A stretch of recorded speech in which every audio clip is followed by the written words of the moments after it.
Hey guys, I'm Sheryl with Off the Jacks, and I am here today with Keith Sheffield, and we are looking at the wannabe rat rod, gonna be rat rod. So, Keith, you just started this. This is the beginning of day 3. So, I know we were here just a couple days ago. You had the frame sitting and the cab sitting on it, and you have done massive things already. So, first of all, what are we starting with here? Well, what I've got, this is my 1946 Ford pickup cab. Originally bought it, was just going to drive it as a 46, and it had some cancer in it, and it was a problem child. So we decided to go another route, and make it a beautiful work of art. So that's what we're working on here. Now, on the cab, you've also chopped it. Yeah, I took 6 inches out of the front and 7 out of the rear. The cab used to be just really tall and obnoxious, and it kind of leaned back a little bit. It sat funny to me, and so I wanted more of that nasty chopped look, and that's what we got. So. And that becomes a problem then. Once you chop it, then you have to get the doors to fit, the roof to fit, and all that. So I know that you were working on that when we stopped by yesterday, trying to get it. How much time does that take in the process? That is a shout out to everybody that does it out there in the industry. That is a lot of work. The cab comes in, it's angled, sloped on the front and the back. On the sides, it's sloped out. So when you take a section out of the middle, 6 inches out of the middle of it, and drop it, the top's too small. Mm-hmm. So basically then you have to cut across the middle and across the middle this way to bring the 4 corners out to match up with what was there.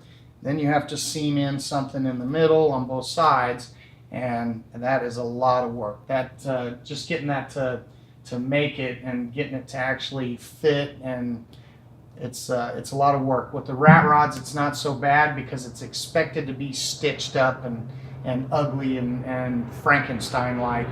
But the guys that are doing it on the actual street rods, and not to be able to see it is just amazing. So I'd seen, the chop cars until I started looking at the rat rods. I didn't realize how much went into it and how they actually did it. And now I'm like, oh, that's crazy. Yeah, it's nuts. It's a lot of work. This one's coming along. It's going to be beautiful and ugly. I'm saying that now because it's going to be absolutely hideous when I'm done with it.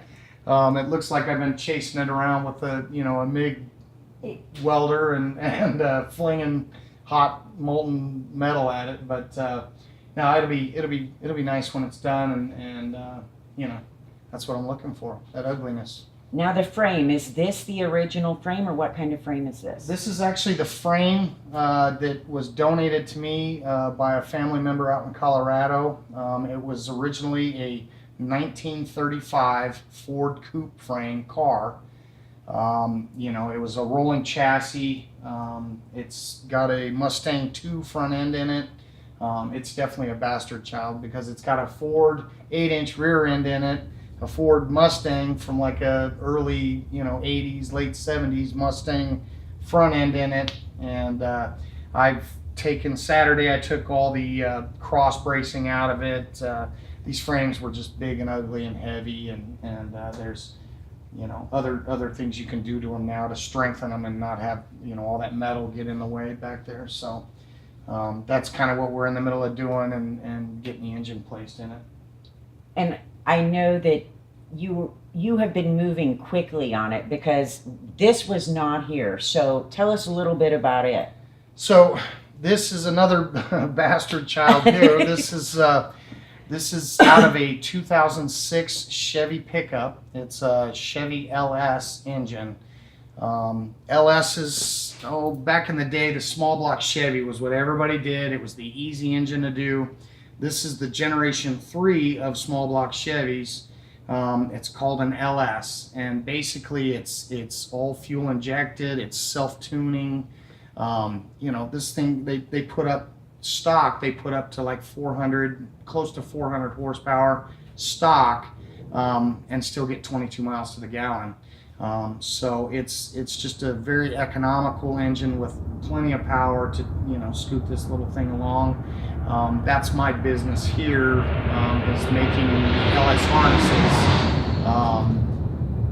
for people that are swapping them into things like this Nova, into anything. They're putting them in Subarus and Volvos, and so I wanted this to be ugly, old and ugly, and I want to show off my work here with this, this. So this is kind of like your advertising, your business card. Look what I can do. Absolutely, and I can drive it everywhere.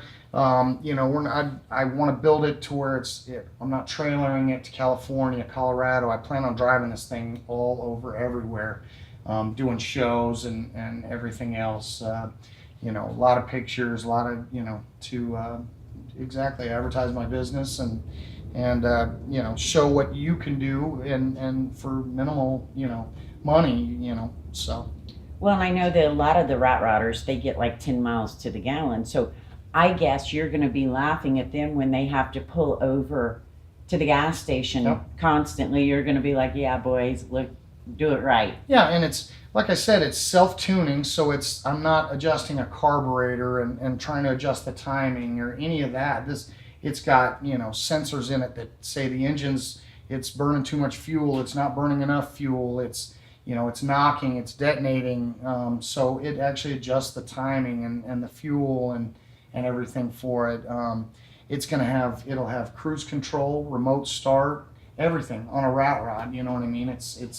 That's my plan, is because, like I said, I love the electronics. That's my brain thinks in circuits and everything, and so my plan is to just have this thing be like a 2018 Cadillac with a beautifully ugly body on it, and this is my art right here with the electronics. Now, I know we are going to come back and do an update with you as we go, and I believe your wife said you got 7 days worth of, you've made a list of what you're going to do, because we're kind of following Keith along to see how this goes from nothingness into, oh damn, it's rolling down the road and it's actually going. Yeah, I'm trying to, I want to do it in 30 days.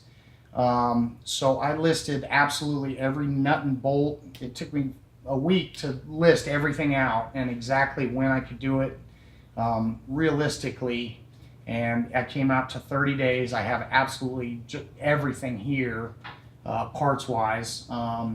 And I had it listed out day by day exactly what I need to get done. And I started early Saturday morning, which is 2 days ago, and just start going down the list, hitting everything. And I worked all day Saturday, all day Sunday, and I'm already at day 8 actually now. I'm doing day 9. I'm starting at day 9's list this morning. So now I know that so far it's going good. What is the one thing you are dreading when it comes to that part? I am sure there's something where you went, oh crap. My big hang-up is going to be, I don't know how detailed you want me to get, but my big hang-up is going to be, I'm putting the radiator in the bed instead of the typical in the front. My radiator is going to be right behind the cab, and so I'm using stainless steel tubing to run the coolant back and forth, and so I'm going to have to TIG weld stainless, and I can TIG weld-ish. So, but it again, it's all a learning curve, and I'm just one of those guys like many of the guys out there that if I want to do something, I stick to it and do it, and you just got to dig in and get it done. And so we're gonna have some ugly stainless TIG welds, and then we're gonna have some really nice ones. But that's the one thing I'm dreading, is putting the coolant towards the back, getting that to look right and nice, but other than that, we just were at the South Point show and saw a super gasser, and they had the radiator in the trunk. Mm-hmm. And that was the first one I saw. So when you said that, I thought, okay, I know people do this. I'm not quite sure why. Yeah. So then normally with rat rods, we see the radiators up front. So what do you plan on doing up here? Do you know yet? It's going to be a shell, like a square or round nose. That's the one thing I'm still debating or still looking at.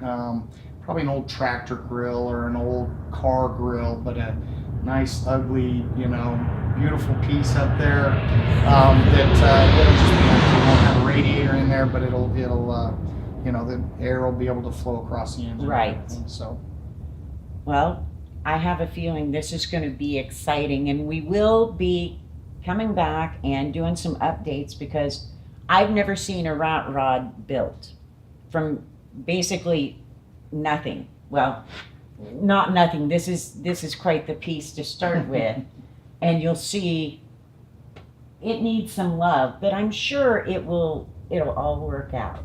absolutely. So thank you for showing us, and we will be back to check in on your progress, and we want to see 30 days maximum. Yeah, absolutely. And then we're going to have you rolling down the road in it, right? Yeah, And doing it's a burnout out front here. Going to sound sweet, right? Absolutely.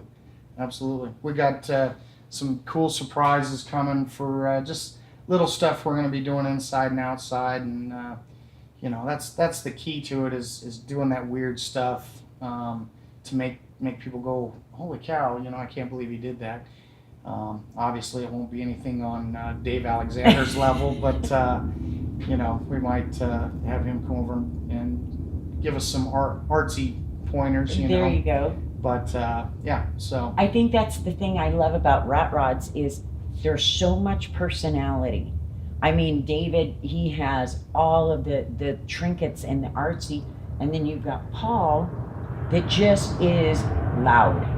I mean, you look at Paul's rat rod and it's just, you don't need to look at it, you hear it. Yeah, and that's all you absolutely. need to know. So every rat rod is different. and there's no rules. There's